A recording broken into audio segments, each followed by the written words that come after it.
시편 85편입니다. 오늘 본문의 배경이에입니다. 이 시는 84편처럼 고라자손에 의해 불리워진 시입니다. 이 시는 지난날 위대한 구원을 노래하며 현재 고난에서부터 구원해 주시기를 간구하는 시입니다. 이 시에는 포로된 야곱 자손을 돌아오게 하셨다는 표현이 있는 것으로 볼 때 바벨론 포로기 이후의 작품으로 추측됩니다. 백성들이 바벨론 포로 생활에서 70년 만에 돌아왔지만 여전히 황폐화된 예루살렘의 현실을 보며 주님의 진노가 이제 그만 그치고 새로운 구원의 시대가 열리기를 간구하고 있습니다. 이런 점에서 이 시는 하나님 나라를 소망하는 종말론적 색채가 강한 시입니다. 1절부터 3절입니다. 과거 구원의 기억, 고라자손의 시, 지휘자를 따라 부르는 노래. 주님께서 주님의 땅에 은혜를 베푸시어 포로가 된 야곱 자손을 돌아오게 하셨습니다. 주님의 백성들이 지은 죄악을 용서해 주시며 그 모든 죄를 덮어주셨습니다. 셀라. 주님의 노여움을 말끔히 거두어 주시며 주님의 맹렬한 진노를 거두어 주셨습니다. 시인은 모든 회중들과 함께 지나간 과거를 되돌아보며 하나님의 크신 구원을 기억하며 감사드리고 있습니다. 주님의 가장 큰 구원의 선물은 포로된 야곱의 자손들을 돌아오게 하신 것입니다. 그는 포로 귀환을 보며 하나님께서 자기 백성들을 돌보셨다는 사실을 기억하며 감사드립니다. 주님이 한때 이스라엘을 심판하셨지만 이스라엘의 죄를 다시 용서하셨고 주님의 진노를 거두셨다는 사실을 강조합니다. 4절부터 7절입니다. 주님의 용서를 구함.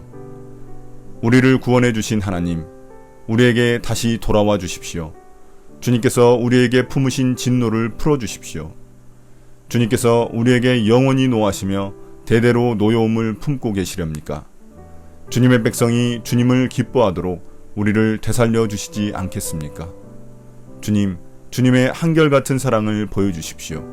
우리에게 주님의 구원을 베풀어 주십시오. 과거 구원을 회상한 시인은 이제 지금도 주님이 구원해 주실 것을 간구합니다. 돌아온 이스라엘이 제대로 회복되지 못하고 있기 때문입니다. 시인은 주님이 그만 진노를 풀고 주님의 한결같은 사랑을 보여달라고 간구합니다. 시인은 주님이 영원히 노하시는 것처럼 느낄 정도로 상황이 변하지 않는 것에 답답함을 호소합니다. 그러나 하나님이 영원히 분노하시는 것은 하나님의 성품에 반하는 일입니다. 그래서 이스라엘의 죄악에 대한 하나님의 분노가 당연하지만 시인은 주님이 이제는 그 분노를 거두어 주시기를 간구합니다. 8절부터 9절입니다. 구원에 대한 확신. 하나님께서 무엇을 말씀하시든지 내가 듣겠습니다. 주님께서 우리에게 평화를 약속하실 것입니다. 주님께서는 주님의 백성, 주님의 성도들이 망령된 대로 돌아가지 않는다면 진정으로 평화를 주실 것입니다.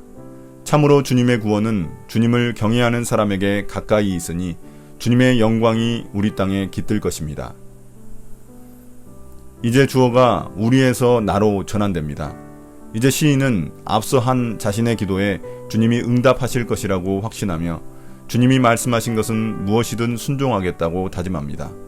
그렇기에 그는 주님이 다시 평화를 주실 것을 확신합니다. 여기서 평화란 히브리어로 샬롬으로서 단지 전쟁이 그친 소극적 상태를 넘어 하나님 나라의 절정이며 부족함이 없는 상태를 의미합니다. 시인은 이스라엘의 백성들이 망령된 것, 즉 어리석은 안정감이나 자기 확신으로 돌아가지 않는다면 주님이 진정으로 평화를 주실 것을 확신합니다. 이러한 주님의 구원은 떠나버린 주님의 영광이 이스라엘 땅에 다시 돌아오는 것으로 표현될 것입니다. 10절부터 13절입니다. 구원의 결과. 사랑과 진실이 만나고 정의는 평화와 서로 입을 맞춘다. 진실이 땅에서 돋아나고 정의는 하늘에서 굽어본다. 주님께서 좋은 것을 내려주시니 우리의 땅은 열매를 맺는다. 정의가 주님 앞에 앞서가며 주님께서 가실 길을 닦을 것이다. 이제 주님의 응답을 확신한 시인은 이스라엘에게 구원과 영광이 깃들 때 어떤 일이 일어나는지 소개합니다. 사랑과 진실이 만나고 정의는 평화와 입을 맞춥니다. 사랑과 진실, 정의와 평화는 하나님의 균형 잡힌 성품을 의미합니다. 시인은 하나님이 이런 성품을 가지고 계시기에 하나님이 이스라엘을 구원하실 것이라 확신하는 것입니다. 진리가 땅에서 돋고 정의가 하늘에서 내려와 서로 만나는 장면은 이 땅이 진정한 하나님의 나라가 되는 것을 의미합니다. 앞서 말한 평화, 샬롬의 상태를 말합니다. 시인은 주님이 좋은 것을 내려주실 것을 기대하는데 여기서 좋은 것이란 땅의 열매를 의미합니다. 땅에 풍요로움이 넘치는 샬롬의 상태를 말합니다. 또한 정의는 주님 앞에 앞서가는 전령과도 같아 그는 주님의 길을 예비합니다. 이 정의는 마치 예수 그리스도를 예비하던 침례 요한을 연상케 합니다. 오늘의 묵상 포인트입니다. 첫 번째, 하나님은 누구신가? 하나님이 원하시는 샬롬의 나라는 평화가 넘치는 하나님 나라입니다.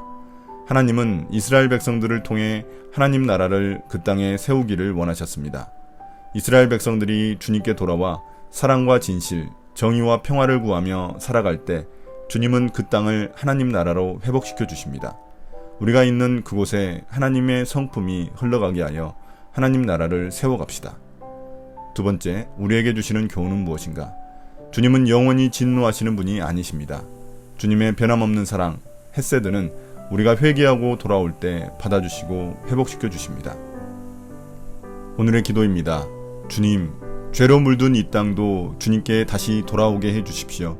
샬롬이 깨진 곳에 샬롬의 사람인 그리스도인들이 들어가 하나님 나라가 세워지게 해주십시오. 예수님 이름으로 기도드립니다. 아멘.